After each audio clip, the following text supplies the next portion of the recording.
दोस्तों, क्या होता अगर कंप्यूटर्स का इन्वेंशन ही नहीं हुआ होता तो आज हम बात करने वाले हैं ऐसे ही साइंटिस्ट के बारे में जिन्होंने अपने इन्वेंशन से दुनिया को बदल दिया है। तो बिना कुछ देरी के बढ़ते हैं हमारे वीडियो की तरफ। नंबर 1, सर निकोला टेस्ला, जो कि एक जाने माने इंजीनियर और फिजिसिस्ट थे।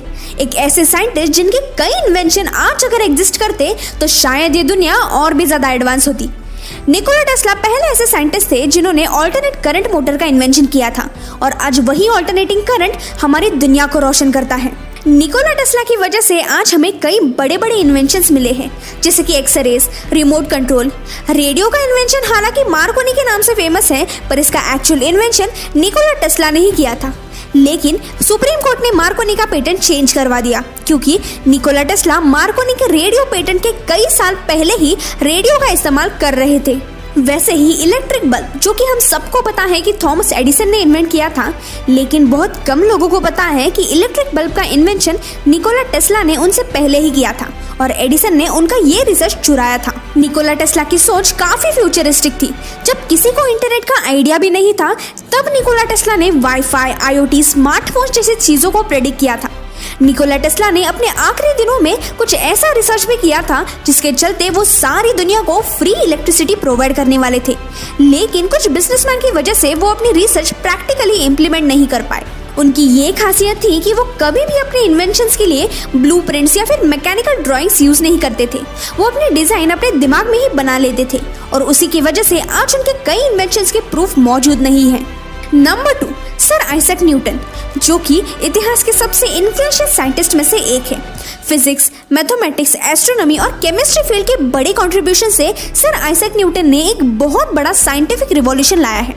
1665 में न्यूटन ने बाइनोमियल थ्योरम का इन्वेंशन किया था, जो कि आज कैलकुलस के नाम से जाना जाता है और सारे कॉलेजेस में आज भी पढ़ाया जाता है। न्यूटन का सबसे पॉपुलर इन्वेंशन, जो कि आज पूरी दुनिया जानती है, वो है गुरुत्वाकर्षण। अब इसकी खोज उन्होंने कैसे की थी ये तो सब जानते हैं, लेकिन फिर भी मैं बताती हूँ। न्यूटन अपने फैमिली फार्म में एक एप्पल के पेड़ के नीचे बैठे हुए थे।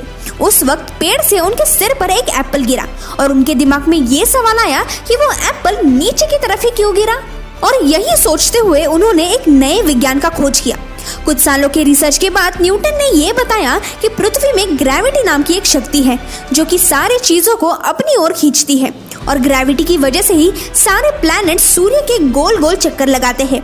इतना ही नहीं, न्यूटन ने 3 लॉ ऑफ मोशंस भी एक्सप्लेन किए थे, जो कि आज भी फिजिक्स स्टूडेंट्स को हर जगह यूज होते हैं। न्यूटन के इस महान इन्वेंशंस के चलते उन्होंने अपने थ्योरी से पूरे यूनिवर्स को एक्सप्लेन किया है। सर आइजैक न्यूटन के बारे में फन फैक्ट ये है कि जैसे आज हम इस पैंडेमिक की वजह से घर में बैठे हैं, उसी तरह न्यूटन भी प्लेग के कारण अपने घर में समय बिताते थे और उसी वक्त उन्होंने ग्रेविटी का खोज किया था। नंबर 3, एल्बर्ट आइंस्टाइन, एक ऐसी फेमस पर्सनालिटी जिसे आज पूरी दुनिया जानती है। एक सेल्समैन का बेटा जो आगे जाके इतिहास का सबसे मशहूर साइंटिस्ट बना। चाहे हमें फिजिक्स का पी भी नहीं पता हो, लेकिन E=mc² ये हर कोई जानता है। एल्बर्ट आइंस्टाइन के कई मशहूर थ्योरीज हैं, जैसे कि quantum theory of light, special theory of relativity, general theory of relativity etcetera. Einstein की सबसे यूनिक और चौंकाने वाली थ्योरी है वेव पार्टिकल डुअलिटी थ्योरी, जिसमें उन्होंने ये बताया है कि लाइट का एक फोटोन, पार्टिकल और वेव इन दोनों स्टेट्स में एक ही साथ एग्जिस्ट करता है। यह थ्योरी उस टाइम काफी मशहूर हुई थी। एल्बर्ट आइंस्टाइन हमेशा आगे की सोच रखते थे। उनकी general theory of relativity discovery के 100 साल बाद भी आज कई साइंटिस्ट का दिमाग हिला कर देती है और आज इसी थ्योरी की वजह से ह्यूमंस ने black hole, space time curvature, expanding universe जैसी बड़ी खोजें की हैं। एल्बर्ट आइंस्टाइन को फोटो इलेक्ट्रिक इफेक्ट्स की थ्योरी के लिए 1921 में नोबेल प्राइज भी मिला था। और एल्बर्ट आइंस्टाइन से जुड़ा ये मजेदार फैक्ट शायद ही आपको पता होगा कि आइंस्टाइन को वायलिन बजाना बहुत पसंद था। वो 13 साल के थे तब से लेकर उनके लाइफ के आखिरी सालों तक वो हमेशा वायलिन प्ले करते थे। Number 4, Stephen Hawkins. हॉकिंग्स पहले ऐसे साइंटिस्ट थे जिन्होंने थ्योरी ऑफ कॉस्मोलॉजी सबके सामने लाई थी। स्टीफन हॉकिंग्स ने अपनी फर्स्ट बुक 1973 में पब्लिश की थी, जिसका नाम था the large scale structure of space and time. Black holes के बारे में उन्होंने एक ऐसी थ्योरी सामने लाई थी जिसमें यह कहा गया था कि ब्लैक होल्स अपने अंदर से रेडिएशन छोड़ते हैं। फिर उसके बाद ये थ्योरी काफी फेमस हुई थी और आज ये थ्योरी हॉकिंग्स रेडिएशन के नाम से जानी जाती है।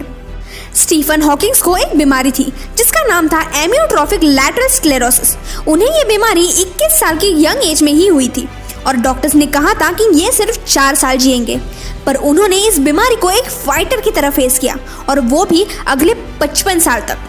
स्टीफन हॉकिंग्स ने टाइम ट्रैवल को प्रूव करने के लिए एक काफी फनी तरीका अपनाया था, जहां उन्होंने एक पार्टी अरेंज की थी और इनविटेशन किसी को नहीं दिया था। फिर पार्टी खत्म होने के बाद इनविटेशन कार्ड बनवाए थे और ये कहा कि अगर टाइम ट्रैवल पॉसिबल है तो फ्यूचर से लोग पास्ट में आएंगे, लेकिन उस पार्टी में कभी कोई नहीं आया।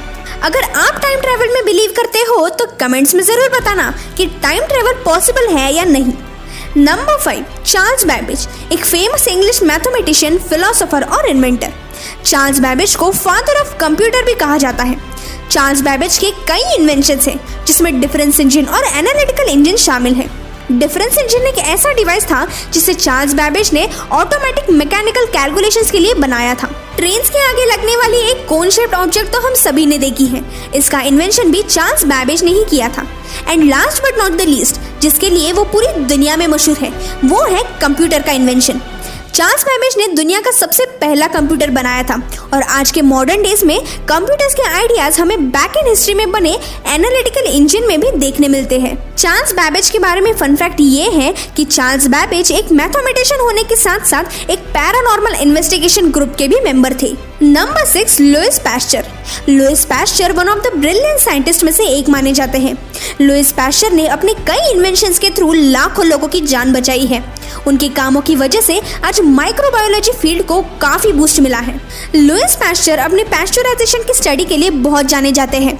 उससे पहले उन्होंने जर्म्स थ्योरी ऑफ डिजीजेस को भी प्रूव किया था, जिसमें उन्होंने ये बताया था कि जर्म्स की वजह से इंसान बीमार पड़ते हैं और जर्म्स को मारकर उनसे हम खुद को कैसे प्रोटेक्टेड रख सकते हैं ये भी बताया था। और जिसके तुरंत बाद उन्होंने अपनी थ्योरी पास्चराइजेशन का इन्वेंशन किया था, जहां उन्होंने ये प्रूव किया था कि दूध को गर्म करने से उसके अंदर मौजूद जर्म्स मर जाते हैं और कंज्यूम करने के लिए भी सेफ होते हैं। लुइस पास्चर ने जर्म्स से लड़ने के लिए कई वैक्सीन भी प्रोड्यूस की थी। इतना ही नहीं, उन्होंने अपना इंस्टीट्यूट भी ओपन किया था जिसका नाम था पास्चर इंस्टीट्यूट, जहां वो अपने सारे रिसर्च कंडक्ट किया करते थे। और आज पास्चर इंस्टीट्यूट दुनिया की लीडिंग रिसर्च सेंटर्स में से एक है। इस इंस्टीट्यूट में 100 रिसर्च यूनिट्स हैं और 500 परमानेंट साइंटिस्ट हैं जो कि दुनिया के कई डिजीज के वैक्सीन बनाते हैं। इतना ही नहीं, लुइस पास्चर पहले ऐसे साइंटिस्ट थे जिन्होंने रैबीज, जो कि जानवरों के काटने से इंसानों को ये बीमारी हुआ करती थी, उस पर वैक्सीन निकाला था। नंबर 7, मैरी क्यूरी, एक ऐसी विमेन जो मॉडर्न साइंस की दुनिया की आइकॉन बन चुकी है। मैरी क्यूरी इतिहास के सबसे मशहूर महिलाओं में से एक है जिन्होंने साइंस और केमिस्ट्री के फील्ड में बहुत बड़ा योगदान दिया है। मैरी क्यूरी ने कई बड़े बड़े डिस्कवरीज किए हैं, जिसमें रेडियम और पोलोनियम जैसे रेयर मेटल शामिल है। रेडिएशन के फील्ड में मैरी क्यूरी ने अपनी पूरी लाइफ रिसर्च किया है और इसी के चलते आज हम कई बीमारियों का इलाज कर सकते हैं। मॉडर्न मेडिकल साइंस में मैरी क्यूरी के इन्वेंशंस काफी हेल्पफुल रहे हैं। मैरी क्यूरी ने रेडियोलॉजी के फील्ड में भी काफी रिसर्च किया था। वर्ल्ड वॉर 1 में मैरी क्यूरी ने वुंडेड सोल्जर्स को क्योर करने के लिए रेडियोलॉजिकल कार्स भी बनवाई थी, जिसकी मदद से बैटलफील्ड सर्जन्स उन सोल्जर्स को एक्यूरेटली ट्रीट कर पाते थे। मैरी क्यूरी दुनिया की पहली ऐसी महिला थी जिन्हें नोबेल प्राइज मिला था और अकेले ऐसे व्यक्ति है जिन्हें साइंस और केमिस्ट्री 2 अलग अलग फील्ड्स में नोबेल प्राइज मिला है। आपको ये वीडियो कैसा लगा ये कमेंट्स में जरूर बताना। तो मिलते हैं अगले वीडियो में, तब तक के लिए बाय बाय।